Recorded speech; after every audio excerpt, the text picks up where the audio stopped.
দাদা আমি অনির্বাণ কথা বলছিলাম। হ্যাঁ বলুন দাদা, বলুন। আপনারা তো দিল্লিতে রাত পোয়ালেই তো আগামী 25 তারিখ মানে আগামীকাল তো আপনাদের বিয়ে মামলার শুনানি। হ্যাঁ তো কি আশা করছেন?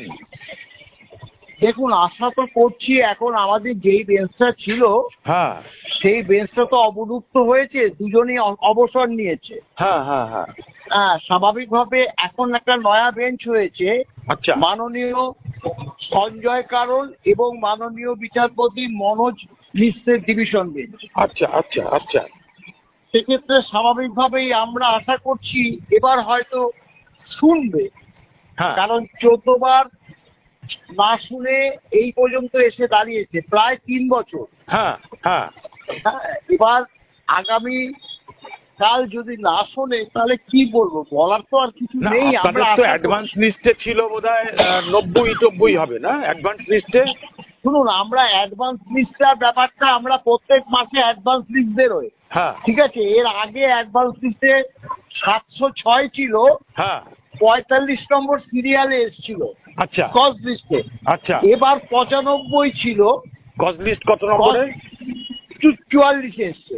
44। অতএব হ্যাঁ, এর এর কোনো মূল্য নেই, হুম, বুঝতে হুম, পারছেন তো, হুম, এর হুম। কোনো মূল্য নেই। হ্যাঁ হ্যাঁ, মানে এই যে অ্যাডভান্স লিস্টের সঙ্গে কজ লিস্টের কোনো মূল্য নেই। হুম হুম। তবে একটা কথা কি, গতবার 45 ছিল হুম। সিরিয়াল, 3:15-তে মামলাটা উঠেছিল।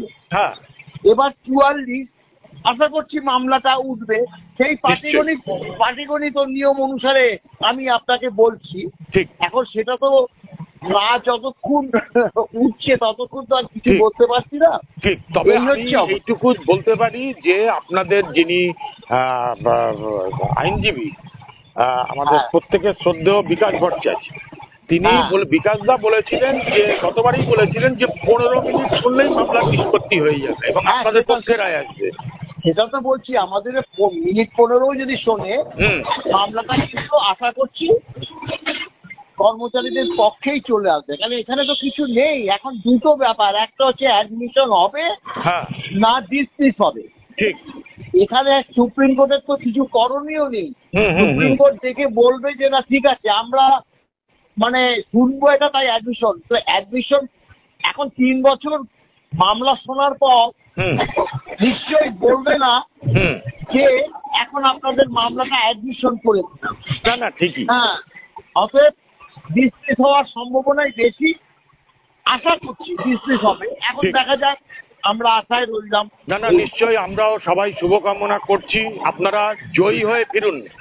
হ্যাঁ আপনারা ভালো থাকবেন এবং আগামীকাল আবার আপনার সঙ্গে যোগাযোগ করব আমার দর্শকদের জন্য যে কি রেজাল্ট দাঁড়ালো।